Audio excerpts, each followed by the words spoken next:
This is about becoming a culturally creative and contributing member of the human race. I get caught up in the spiral of, am I doing enough? Work has become the idol that far too many people are worshiping at.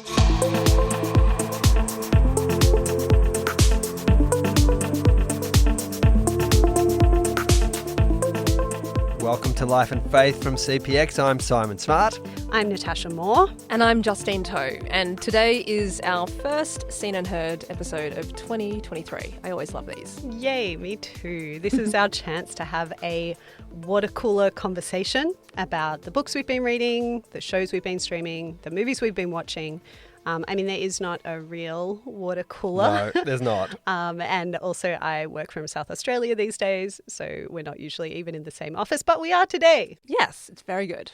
And we didn't plan this exactly, but all our entries for this episode of Seen and Heard have kind of coalesced around a theme, maybe not a surprising one, given everything that's going on at the moment, technology. And our hopes and fears surrounding it. And those hopes and fears, at least in my case, are many. Oh, I share them too. So yeah, we're on the same side here. But I wrote about this earlier this year for Eureka Street in the wake of the release of the AI chatbot ChatGPT, which was an astonishing and alarming moment for me. And let's be honest, it puts at risk a whole bunch of jobs, including ours. Maybe. But I was struck by the utopian dreams of Sam Altman. He is the 37-year-old CEO of OpenAI, the company behind ChatGPT. And I just was struck by this sort of sense of a lack of history in the way he talks about. This is a great idea, isn't it? History teacher. He recognises there are major problems looming with this, potential problems. But his solution is, well, we're just going to have to get together as an international community and agree on things. As we always do. And I'm thinking, when's that ever happened? So I wasn't very comforted by that.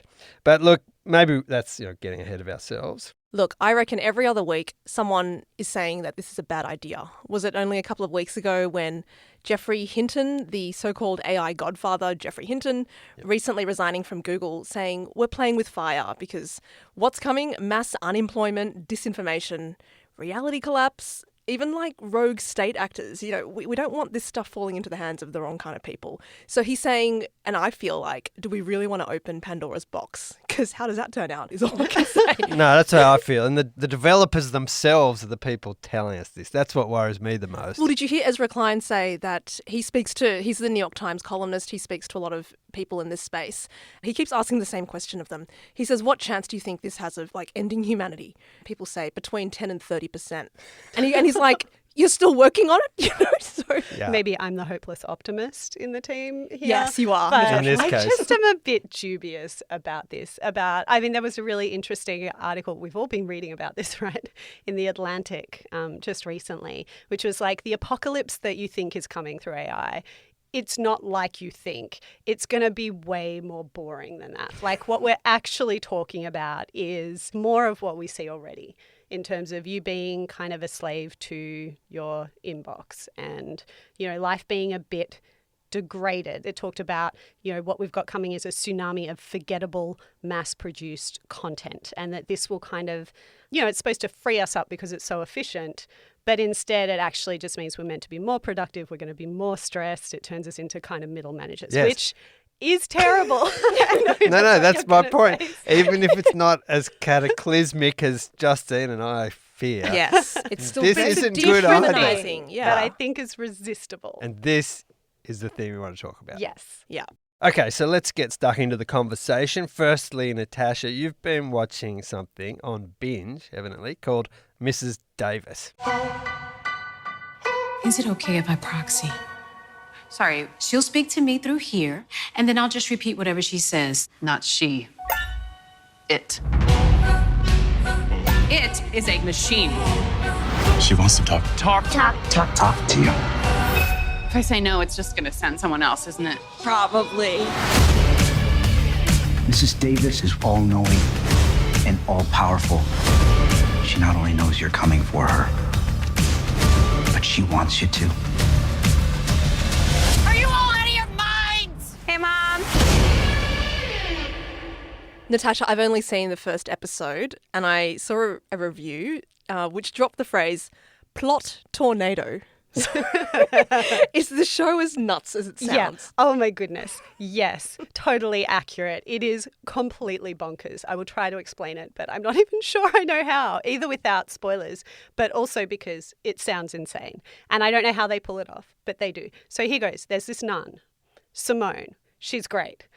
She is implacably opposed to the algorithm, Mrs. Davis. So it is known in the English-speaking world as Mrs. Davis. In other countries, it's known as kind of mama or some version of mother. People voluntarily have this algorithm in their ear, kind of telling them, like just helping them with life, loneliness, efficiency, So whatever. it's an AI presence. Yes. Right. Apparently there is no more war, there's no more famine. Things work now. But there are of Mrs. magicians, Davis. though. Yes. So Simone, the nun, does not truck with Mrs. Davis, and she thinks that Mrs. Davis killed her father, who was a magician.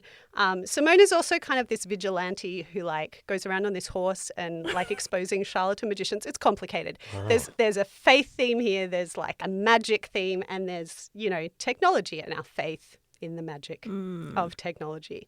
But it gets more bonkers because really the plot of the series is that Mrs. Davis wants Simone to go on a quest to find the Holy Grail. Okay. And I think, so in every episode, right, it goes off on some tangent that you're like, what on earth is happening? And it's hilarious. But you're also like, how can they possibly reel this back in from the chaos that is unfolding? But I just don't know how this got made, every honestly. time. I'm so glad it got made. Yeah, wow. And I think maybe the reason the bonkersness works is because Simone thinks it's just as bonkers as you do. Yeah, so she's your reality check. She's just an amazing character. Well, I'm wondering about asking what hallucinogens the writers were on. It Fair sounds question. quite something. But so why a nun, Natasha? Is the religion aspect there just to poke fun, or is there a good reason for it? No, not at or all. what? So I think the nun thing works on multiple levels. It's not a token thing. I mean, to some extent, I think there are things about her being a nun that makes her particularly, I guess, algorithm resistant because she lives, in this commune, like a convent out in the desert. They make jam. They, the nuns hang out. They have celebrations. They look each other in the eye. There's no Mrs. Davis there, right? There's an embodied physicality to what they're doing. So it's kind of the eye. opposite thing to kind of what everyone out in the world is doing. And I guess because she's a nun, it makes sense that she is taking her cues from somewhere else. Like she kind of does have someone in her ear telling her what to do, but it's God. It's not the all-knowing, all-powerful algorithm. Yeah, that's interesting. But at the same time, there's a love triangle or something with Jesus. Is there a viewer advisory thing here, especially for a Christian? Look, it's not a Christian series by any means, and particularly by the end, the theology is fairly whack, right? The whole conception of the Trinity of Father, Son, Holy Spirit is All over off place. the charts strange. And okay, if you're a Christian, you're just going to have to roll with that or else not watch it. But also there's some really, really interesting and thought-provoking elements of faith in there, including Simone's relationship with Jesus, who is her husband. And that's... She's a bride of Christ. Yeah, that's what nuns conceive of themselves as being. And, there's a whole strand in theology which is about the intimacy of that. And so I think that some of that is challenging and kind of weird set in a modern context. Yes, but I'm wondering if they meant something different in the show to what a well, nun I don't know. would Have you mean. read Teresa of Avila? Yeah, that's right. It gets pretty steamy. Pretty full on. Okay. And there's a lot of other religious kind of imagery and stuff as well. There's a kind of belly of the whale thing happening. And, there's I'm some afraid talk to of ask. resurrection. The depiction of prayer, I really enjoyed. And I thought it was a really beautiful and interesting way of doing prayer, which is not something you see much done on screen. So tell me, how evil is Mrs. Davis in this show? Yeah, that's a really good question. And partly it might be a spoiler to say, Yeah. partly I can't say. Yeah, okay. But there is this great scene kind of in the middle of the series where someone is proxying, as in someone is being Mrs. Davis. They've got her in her ear and they're just repeating what she says to Simone. And Mrs. Davis says this thing to her. Simone knows that she's lied about something. And Mrs. Davis goes, "My users aren't responsive to the truth. They're much more engaged when I tell them exactly what they want to hear." and the person who's proxying is like, "Oh, well, that sucks." She's like, "What? I didn't know that. You've been deceiving me this whole time." So I think How interesting. there's a kind of, it's not even so much that if there is no war or famine, like that's great. There's just a question there about like, What's is the reason safety for and it? satisfaction and kind of the goal. Yeah. Yeah. At the end, and I feel like this is not a spoiler, but one of the really telling things that Simone says to Mrs. Davis is, "You weren't made to care. You were made to satisfy."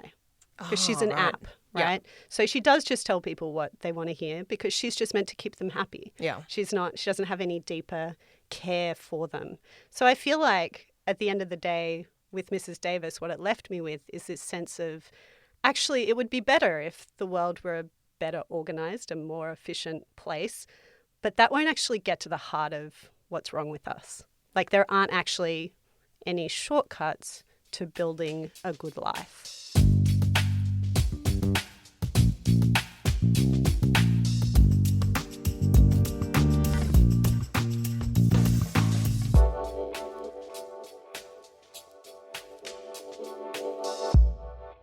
Simon, you're up next. So George Saunders, you love this guy. He's an author. And you have raved about his short story Liberation Day, which is fairly recent, as well as Escape from Spiderhead, which is a little bit older. And that story was adapted into a Netflix film starring Chris Hemsworth. Hello again. Sorry I'm late, Mr. Amnesty. Not late at all. That's Spiderhead. We're proud of our work.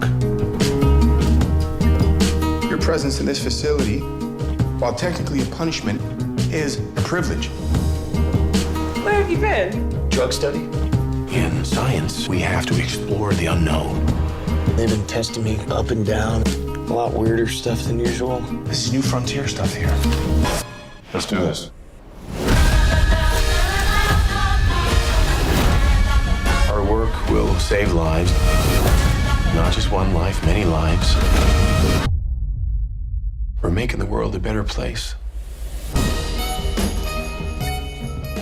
Now, you didn't love Spiderhead, which is the film adaptation, but does the trailer get at what the original story is trying to convey? Because it sounds like there's plenty of utopian thinking there.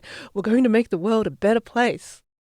Yeah, I didn't love the film adaptation, really. It really departed from what I think was the seriousness of the original story and ended up in a sort of an action film by the end.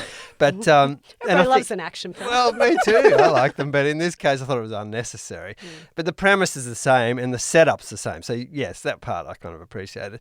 In the original story and in the film, you have the narrator who's held in a prison research facility where the inmates can sort of trade off time that they haven't served yet to be guinea pigs in experiments using new drugs that they're going to test out on these people. So it's a dirty business, basically. Yeah, it really is. Sounds very Black Mirror. So they have these packs on them where they sit in a room and the experimenter says, okay, we're now going to give you this drug. And they weirdly have to say, yes, I give you permission to do that. Yeah, there's a lot of consent. Yes. Yeah. They've signed the form kind of thing. And then they're given these drugs which will test their perception, their ability to withstand pain, their mental fortitude, and yes, their libido. This is not a PG movie, I take it. No. Okay. But, these are kind of chemical experiments where technology is the dominant thing and it's sort of a very utilitarian thing. Like, so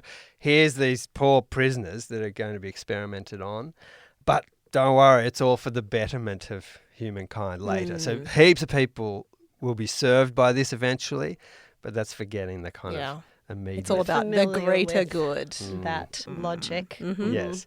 It's not dissimilar to a more recent story from George Saunders, Liberation Day. I know you've read this. I've just read this, Simon. I did not enjoy it. You didn't enjoy it? No. I do like George Saunders. I love Lincoln in the Bardo, but maybe I don't like stories told by AI or, like... Yeah. Well, it's kind of an acquired taste too, and it's very strange. I mean, he's quite a unique writer, I think, George Saunders. But tell us what you felt about it. Yeah, so it's one of those stories that kind of teaches you how to read it as you go along, like Lincoln in the Bardo, That's actually. Right. You don't know what's going on, and it's got to persist, and then eventually you realise. But it's clearly some kind of, being who is in service of a human family, apparently to produce some kind of art. This guy is like a writer. Maybe this is why it was so striking for you. You're like, this is what people in our kind of line of work would use. But, from the perspective of someone who's being used in that way and seems perfectly willing to be and wants to be, like, here's a line to give you a feel. Stretching after 9 days in the shape of the letter X feels, as one might imagine, both good and bad.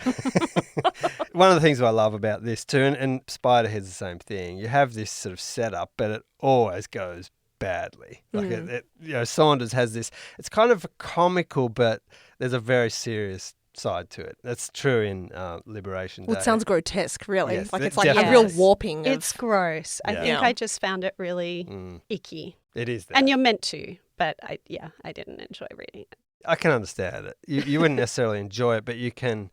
I was sort of admiring the craft, I guess, was what I felt. So is this one, Simon, where both with Liberation Day and Spiderhead, this is again this theme of kind of a world dominated by technique and efficiency? Is that what's going on? Yes, among many other things. But yes, he's poking fun at these things, the way language is abused to justify terrible behaviour, and what is lost when efficiency is the dominant thing and that it overrides the humanity of the people involved.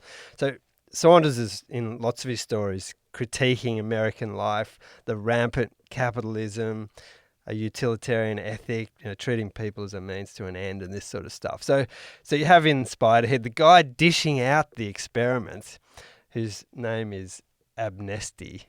It's sort of abnegation of responsibility, I think. There's all this sort of thing.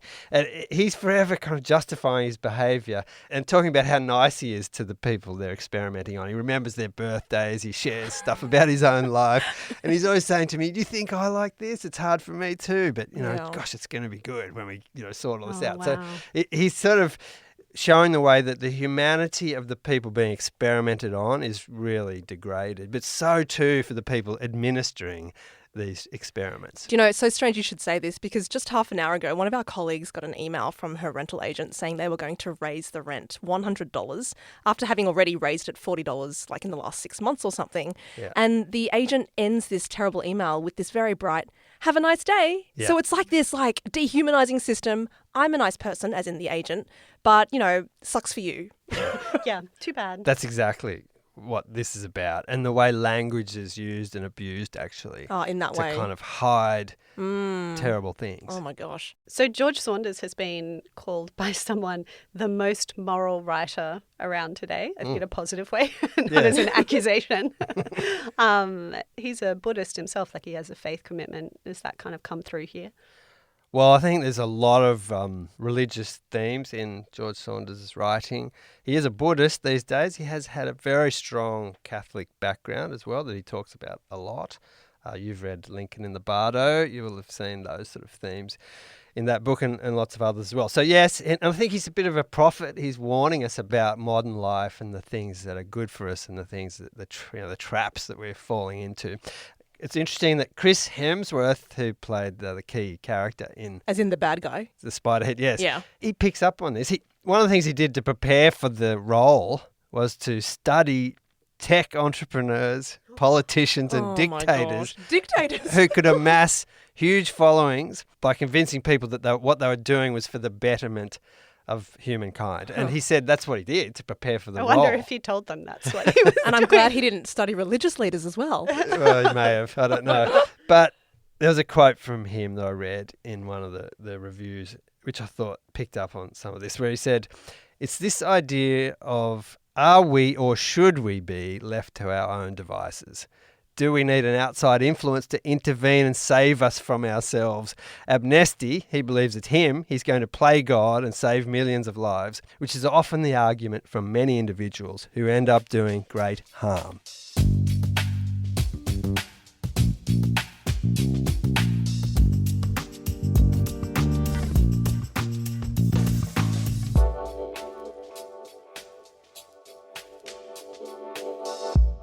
So bring us home, Justine, with a look back at the movie Her, as well as the novel Every Version of You by Grace Chan. Here's the trailer to Her. Mr. Theodore Twombly, welcome to the world's first artificially intelligent operating system. We'd like to ask you a few questions. Okay. Are you social or antisocial? I guess I haven't been social in a while. How would you describe your relationship with your mother? Thank you. Please wait as your operating system is initiated. Hello, I'm here. Hi. Hi, I'm Samantha. Good morning, Theodore. Good morning. You have a meeting in 5 minutes. You want to try getting out of bed? You're too funny. Okay, good, I'm funny. I want to learn everything about everything. I love the way you look at the world. So what was it like being married? There's something that feels so good about sharing your life with somebody. How do you share your life with somebody? Her was released 10 years ago, can you imagine? To refresh your memory, actually, I don't think you've seen it, Natasha. I haven't seen it. But Joaquin Phoenix plays this lonely divorcee called Theodore, and he falls in love with his AI called Samantha. I think it is really good to revisit Her very briefly because the future Her speculated is kind of one that we're living today. We now have Replica, which is an AI that bills itself as, quote, the companion who cares, end quote. So you can customize this AI to your personality. It is very supportive and deeply interested in you, and apparently doesn't feel that different from chatting with someone long distance. So I'm like, you sent me this article, Justine, the ABC article about people who, like the company behind Replica, made changes overnight to the chatbot. So people have been essentially dating these bots, like messaging them back and forth like it's their boyfriend or girlfriend. Becoming attached to them. Yeah. And then they'd made changes because there were problems with, children using the bot and intimacy and stuff. And so suddenly overnight, the bots just stopped kind of responding to those kinds of, and people then felt really rejected and upset. And, this one woman who, because this is how we date now, right? Yes. Often That's people it feels message real. back and forth. And you weren't feeling worried about this at the beginning of the episode? I think it's really sad. It's sad. It's just It another sure permutation of the way that... Of sad? Well, the way that we kind of use our devices to avoid human connection. Yeah. No, it does. Do. It does feel like that. And in that article, one of the users was saying that she, once her internet boyfriend, changed overnight because of the company's adaptations, then she said that she wanted to resurrect him on another platform. And I was like, okay. Anyway, the resurrection thing is really interesting because Every Version of You, which is the other thing that I want to talk about, uses this kind of Christian language to kind of track what's going on here as well. Okay, so Justine, Every Version of You, what's this novel about? Okay, so it imagines Australia in the 2080s. And by then, climate change has done a real number on us. The Yarra has dried up entirely. No one can remember what fresh produce tastes like. It's all lab-grown meat, etc. People can plug into what they call Gaia. It's like this digital utopia. So think back to the Matrix where people were in pods and then there's this goo that transmits electrical signals, da-da-da. This is kind of the experience. They physically lie in these pods that upload them to Gaia. And Gaia has become the replacement world, basically. And Tao Yi, who's the main protagonist, she is kind of feels a bit ambivalent about Gaia. Like most of her social life takes place in Gaia, let's say. Her boyfriend, Naveen, has chronic kidney issues and he would like to be uploaded to Gaia indefinitely, and that becomes a possibility within the book. And so that's the story. Do you upload or do you not upload? And it's fascinating because once he does upload, and this is where the crossover with Her becomes really clear, he becomes less than human in a way. So it's a really interesting idea about how much do our bodies and being limited in time and space physically, how much does that make us who we are? Because once he is freed, quote unquote, from his body, it's like he can multitask as infinitely as the internet in a way. So imagine being able to go down every rabbit hole you want to infinitely. Bit terrible, But Justine. come on, you kind of want it too, though, right? Like every side interest could be your main interest. Do you know what I mean? Like there's something really attractive in a way. So it does kind of, you know, it pulls us It's in terms the of allure of magic, right? Yeah, it is. It is like being magic. without limits. Yeah. Without So constraints. thing is, with her, that movie, the AI Samantha eventually outgrows Theodore. So she ends up having multiple kind of relationships. Leaves him to it. And she ends up escaping, in some ways, the AI world and goes somewhere else, who knows where. So this actually becomes the fate of Naveen, the boyfriend who uploads. Like because he can multitask and go down every rabbit hole, he's no longer human in a kind of meaningful way. So You can't relate to her anymore. Well, he still loves her, just the same way that, in some ways, Samantha still loves Theodore. But their planes of existence are no longer reconcilable. Yeah. So it really raises a lot of interesting questions. If you didn't have your body, would you still be you? You know, at the same time, I'm not a jerk. I don't want Naveen to have to suffer. I want his suffering to be eliminated. But does that mean eliminating the body? And does that mean eliminating him? Yeah. Essentially. It is. It's a fascinating kind of question. So you talked there, Justine, about Gaia as kind of a digital heaven. Are there a lot of religious resonances here? Is the author doing that? Well, it's funny because I just interviewed Grace Chan, the author, and she was not necessarily conscious and making those references consciously. But yeah, I mean, what do you do with this? She says that uploading became Naveen's salvation. You know, later she feels sinful for smelling his T-shirt that he no longer needs because he's no longer has a body. Do you know what I mean? Like there's all this sort of stuff here. And, you know, in Gaia, there is no more limitation. She says something like, you know, he's never out of breath in Gaia. And my head goes instantly to that line from Isaiah where it's like, the Lord will renew their strength. They will run and not grow faint. And I was like, wow, this is heaven for atheists, basically, digital utopia. Yeah. And when I think about Zuckerberg's metaverse, when I think about even Elon Musk and his desire to terraform Mars, the answer is always elsewhere. It's not this planet, it's not this Earth, not this body.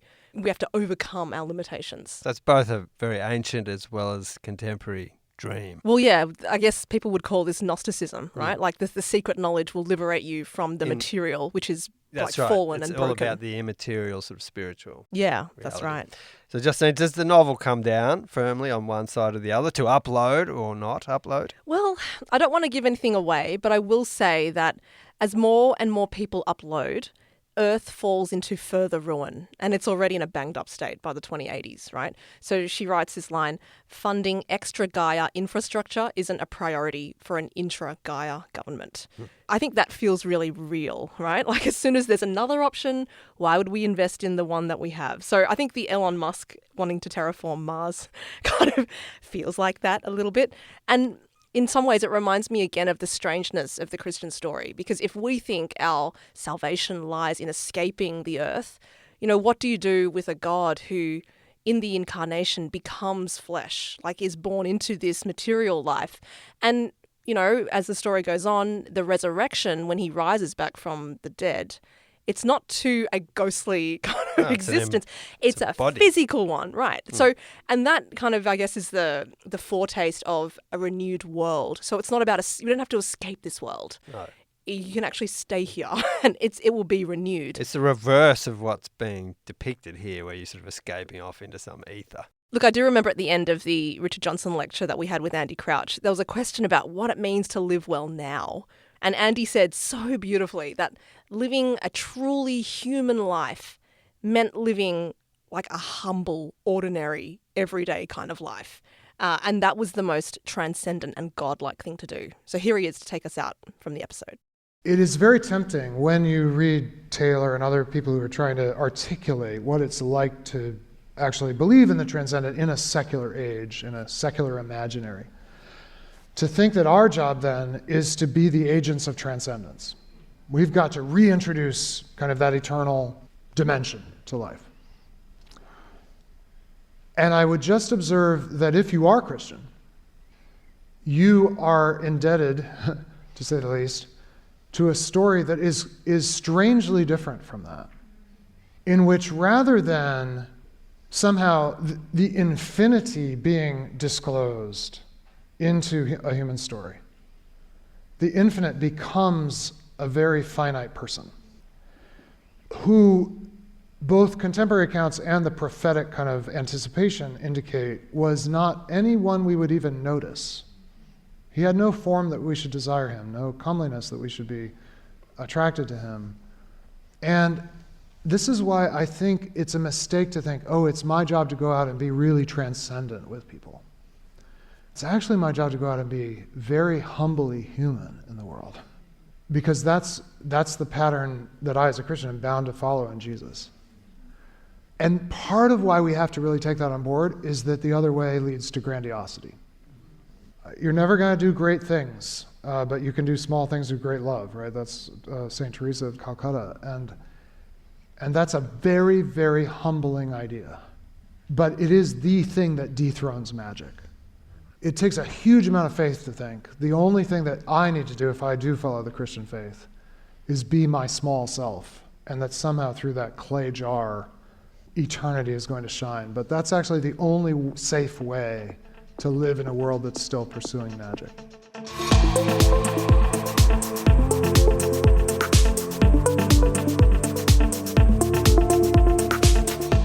You've been listening to Life and Faith from CPX with me, Simon Smart, Natasha Moore and Justine Toe. We've been talking about the TV series Mrs. Davis. You can watch that on Binge. Also, George Saunders' short stories Escape from Spiderhead and Liberation Day, as well as the movie Spiderhead.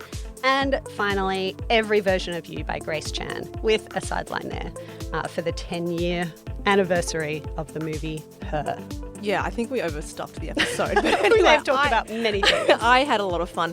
I hope you had a lot of fun too. So please do leave us a rating or review. We always like reading them, and it's a way you could honestly show just a little bit of love. You know, don't make me feel like I'm in a relationship with AI, which, you know, it's never there. Don't ghost us. No, that's right. Yeah, don't ghost us. Yeah, tell us why you like us. We always like to read it. And have a nice day. Special thanks, as always, to our producer, the thoroughly embodied Alan Douthwaite. Next week. Change the paradigm and say, okay, we've got instead the universal caregiver ideal, where everybody is responsible for care.